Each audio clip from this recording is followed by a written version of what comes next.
Hello everyone. তো দেখো আজকে আমি যাচ্ছিলাম ব্যায়ামের কম্পিটিশানে। তো সকাল সকাল ভোরবেলা উঠে মাকে একটু রেডি করে দিলাম, তারপরে আমি আর দিদি গাড়িতে বসে বসে যাচ্ছিলাম। আমি তো ঘুমিয়ে ঢুলিয়ে পড়ে যাচ্ছিলাম দিদির পুরো একদম গায়ে। তো দেখো দিদি এখানে আমার কখন ভিডিও করে নিয়েছে আমি জানিনি, আমি ঘুমোচ্ছিলাম। তারপর দেখো আমি জানালার বাইরে দেখতে দেখতে হঠাৎ করে আমার চোখে পড়ে গেল ওই যে দেখো দূরে ভিক্টোরিয়া নাকি কি একটা দেখা যাচ্ছে। তো তারপরে আমি উঠে পড়লাম দেখার জন্য। তো বাইরে কিন্তু দারুণ লাগছিল কলকাতা শহরটাকে দেখো, আর এত সুন্দর হাওয়া দিচ্ছিল কি বলবো গাইস, আমার তো আবার ঘুমই এসে যাচ্ছিল। তো আমি কিন্তু কিছুই জানি না। তো দেখো তারপরে এখানে আমি চলে এসেছি যেখানে আমার কম্পিটিশানের স্থান ছিল। তো দেখো সকলে আস্তে আস্তে যাচ্ছিলাম। তো জানো তো আমরা অনেকটা দূরে চলে গিয়েছিলাম, খুঁজে পাইনি, তারপরে অবশেষে পৌঁছে গেলাম।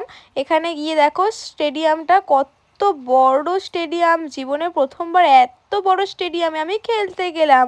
তো এখানে অনেক অনেক মানুষ এসেছিল। তো তারপরে এনাকে হয়তো সকলেই চেনো, অনুষ্কা চ্যাটার্জি, তারা সকলে হয়তো ফোনে দেখতেই পারো। একজন অনুষ্ঠানের শুরুতে হচ্ছে এই গান নাচটা দিয়ে, ব্যায়ামের সঙ্গে নাচটা দিয়ে শুরু হয়েছিল। তো খুব সুন্দর নেচেছিল ইয়োগার সঙ্গে নাচটা। তো দেখো তোমাদের যদি ভালো লাগে তাহলে একটা লাইক, কমেন্ট এবং চ্যানেলটাকে ফলো করে দিও। তো কত সুন্দর পারফেকশান ছিল। তারপরে আমি এখানে চলে গেলাম ইয়োগা করতে, আমি ছিলাম গ্রুপ সি এর বিভাগে। তো তারপরে আমি এখানে জীবনে প্রথমবার এত বড় স্টেডিয়ামে গেছি, তো একটু ঘুরে দেখবো না। তো দেখো ব্যায়াম শেষ হয়ে যেতে আমার গলায় একটা মেডেল ঝুলিয়ে দিয়েছে, সেই মেডেলটাকেই আমি এখানে এসে রাখছিলাম। তো আমরা এখানে বসে বসে সকলের ব্যায়াম দেখছিলাম। তো টিফিনে দিয়েছিল বিরিয়ানি, ওটাই খাচ্ছিলাম। যেহেতু ওই দিনকে আমার প্রচণ্ড মাথা যন্ত্রণা করছিল, কিন্তু তাও আমি বিরিয়ানির লোভ আর সামলাতে পারিনি, গপা গপ করে খেয়ে নিচ্ছি। দেখো দিদিকে একটুও দিইনি, দিদি পাশে বসেছিল, আমি একাই খেয়ে নিচ্ছি।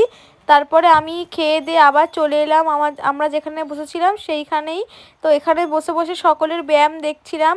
তো তারপরে আমরা যেহেতু বেশি ওপরে উঠিনি, তো আমি আর দিদিকে বললাম যে চল আমি একটু সবার ওপরে গিয়ে দেখে আসি কীরকম লাগছে ওপর থেকে পুরো স্টেডিয়ামটা দেখতে। তো ওপরে গিয়েছি দেখো, তো ওখান থেকে তোমাদের পুরো স্টেডিয়ামটা দেখাচ্ছি, কি সুন্দর লাগছিল। পুরো একদম সবার ওপর থেকে স্টেডিয়ামটা ঘুরে দেখালাম। তো দেখো তারপরে আমি এখানে একটু বাচ্চাদের সঙ্গে খেলছিলাম, এরা কিন্তু আমার সঙ্গেই গিয়েছিল, আমরা সকলে একসঙ্গেই ব্যায়াম শিখি। তো তারপরে আমি একটু ঘুরে দেখে নিলাম, কারণ একটু পরেই চলে যাব দাদা বৌদির বিরিয়ানির দোকানে বিরিয়ানি খেতে, তাই জন্য আমি একটু ঘুরে ঘুরে সব দেখে নিলাম ভালো করে লাস্টে আসার সময়তে। তো আমি এখানে ক্যাটদামও করে ওপর চেয়ারের উপর দিয়ে উঠে উঠে আসছিলাম। আমার দিদি আমার হাতটা ধরেছিল আমি পড়ে যাবো বলে, কিন্তু আমি পড়ে যাইনি। ব্যায়াম শিখি বস, পড়ে গেলে কি চলে, তোমরাই বলো। তো ওই দিনকে কিন্তু আমার খুবই মজা লেগেছিল, কিছু হই আর নাই হই ওখানে যেতে পেরেছি এটাই আমার কাছে অনেক। এত বড় স্টেডিয়ামে খেলেছি এটাই আমার কাছে অনেক। তো যেহেতু বাড়ি চলে আসব, তো পুরোপুরি সকলকে টাটা করে দিলাম।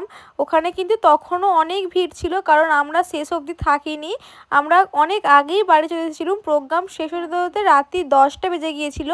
তো আমরা চলে এসেছিলাম সন্ধে তখন 6টা বাজে, চ্যাম্পিয়ন অফ চ্যাম্পিয়ন খেলা শুরু হবে তখনই আমরা চলে এলাম বাড়ি। তো আর একবার তোমাদের পুরো এটা দেখিয়ে দিলাম। তো দেখো অনেক অনেক মানুষের কিন্তু এখানে ভিড় ছিল, প্রচুর মানুষ এসেছিল এখানে।